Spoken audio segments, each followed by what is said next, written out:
What up? It's your boy Akie, checking in here with another video. In this video, I want to make it very brief because this is pretty much a concept that I struggle with for years and years on end. And just recently, I'm just getting over this whole phenomenon with what I'm talking about in regards to what you want wholesaling to do for you. Really easy to get caught up in the comparison game, really easy to get caught up in seeing what other people are doing, how they're moving, how they're structuring their business. And when you do that, even if you can copy another entrepreneur's systems perfectly, even if you can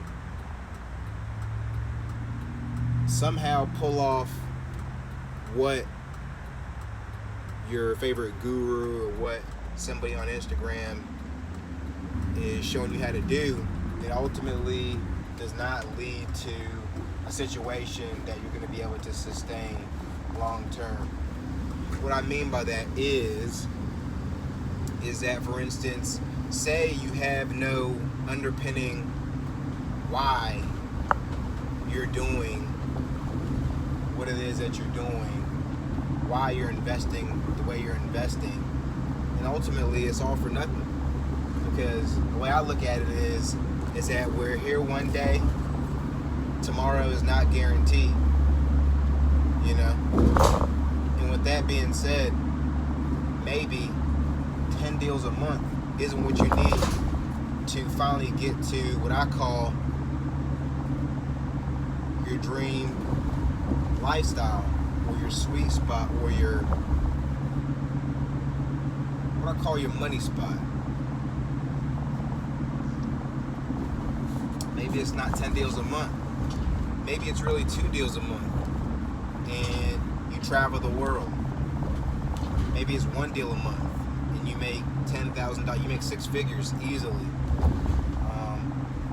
For me personally, I don't have the typical wholesaler background where, you know, you spill off that story about, you know, being broke and coming from, you know, this type of situation, and you're in a tight spot and people still money from you and all that jazz. Those stories are very encouraging.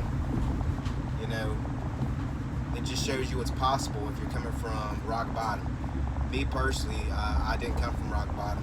I don't come from a place where, you know, I can say authentically that I ever wanted for anything. My family is actually a family from, you know, Sierra Leone. A lot of you guys know that, you know, I work for a family business, work in a family business, and, you know, we've actually done quite well, just from typical success standards, you know, what people consider successful. And I say all that to say that don't let other people's idea of success, don't let their story have to be your story. My story personally is I got into wholesaling because I wanted additional income. I wanted to see how I could provide value to the world other than what I was already doing. I always knew when I went to college, and yeah, here's another thing, a lot of people don't go to college.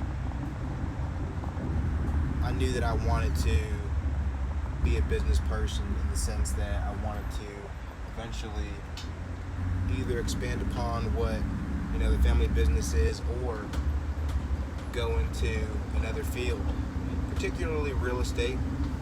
And I've dabbled in it for years, but, you know, technically you could say I'm still dabbling, but just dabbling at a much higher level where I'm taking down properties, flipping properties, doing dozens of deals a year where, you know, I'm making hundreds of thousands of dollars pretty much at this point on autopilot.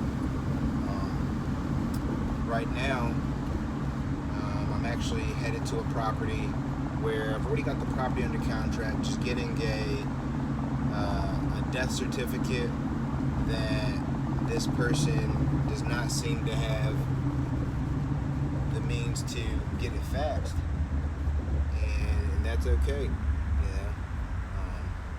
There's some people in this business that will literally crucify you if you go to the house. You know what I mean?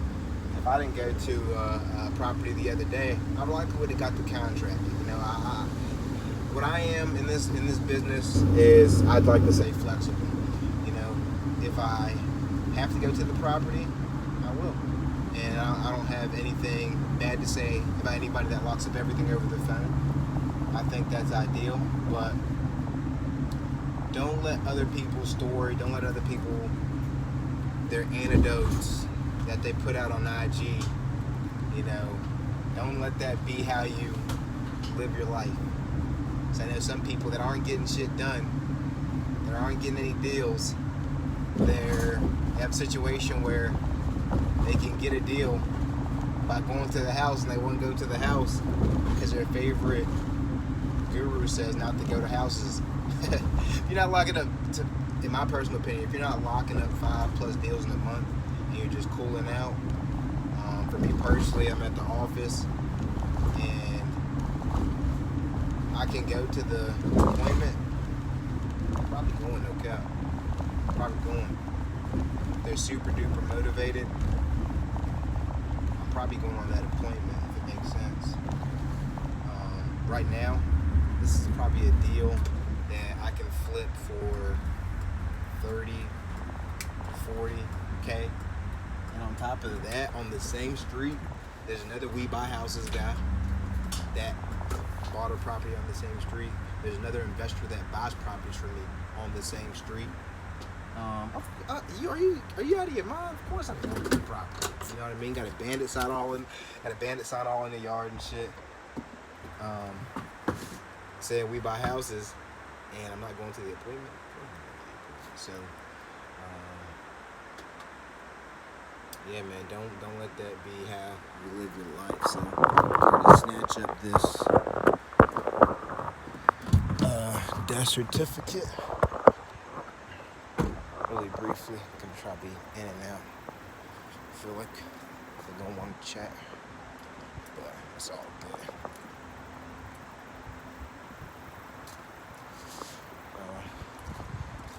Do what you gotta do when you gotta do it. What up? How you doing? Doing okay? Good. Okay, so I'm gonna just make a copy of this now. Probably. Perfect. Thank you, man. All right, I'll get a copy of this and probably bring this back to you within a day or so. All right, see ya. All right, so just in and out. It's really brief. How you doing?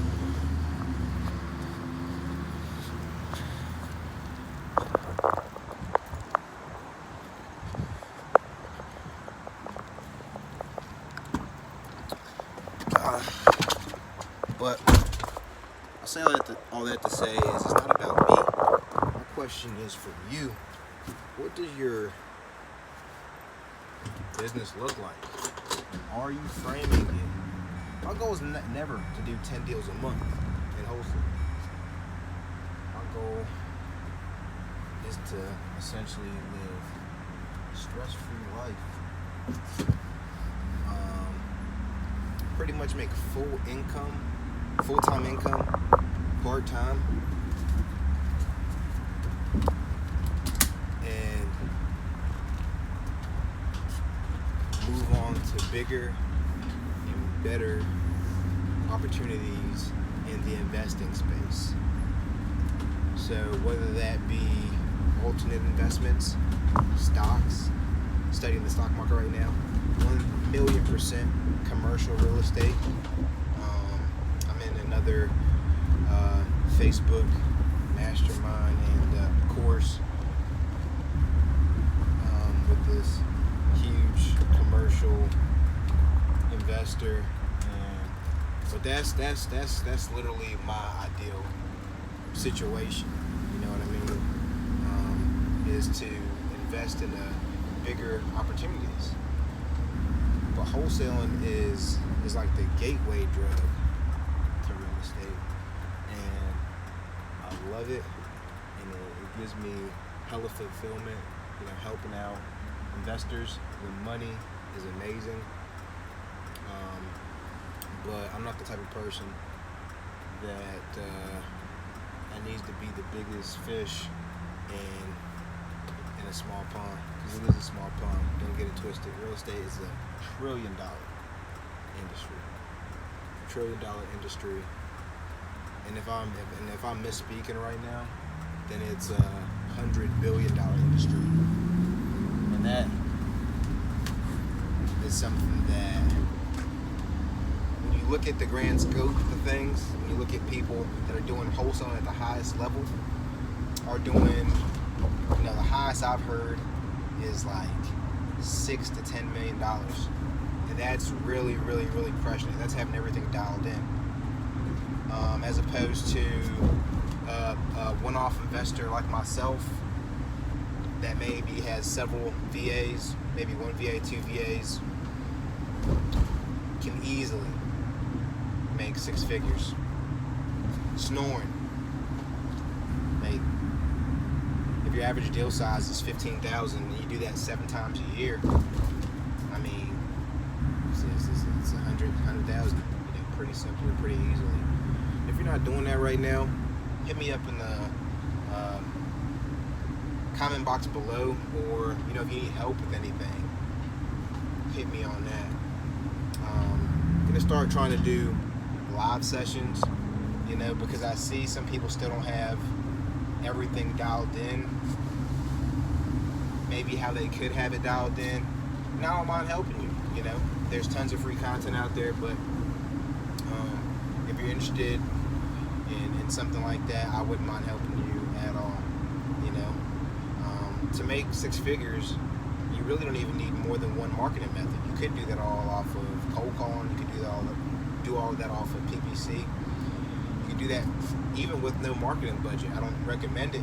You'll be grinding all day and all night. It'll take up a lot of your time, but you could do it like that.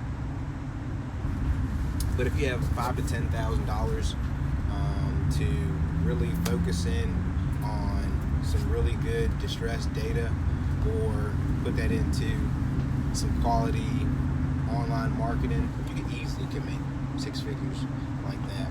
Now, if it is your dream to become a 7-figure wholesaler, and I that, to be honest, that is something that I am not 100% committed to. I'm definitely committed to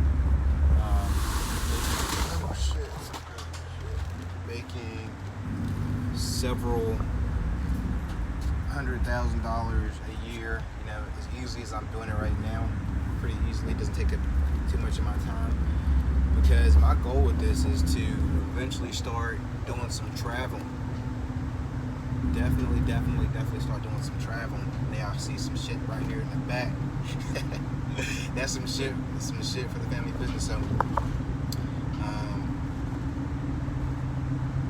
yeah, that's just a real short video, just asking questions. What's your ideal situation? Is it to become a 7-figure wholesaler? Is it to eventually do more flips? Flips are really, really, really profitable.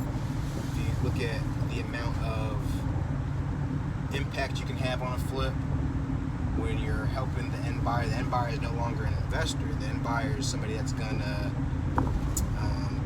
potentially live in the property, have the kids grow up in the property. There's so much more impact that you have when you're doing these flips, retail flips, and that's why you get that much more money, is because you're having an emotional value, you have an emotional impact, and then you're having just more across the board impact on the whole situation. So I'm getting drawn out here. Let me know what wholesaling is doing for you. Okay? Short video. Talk to you next one. Peace.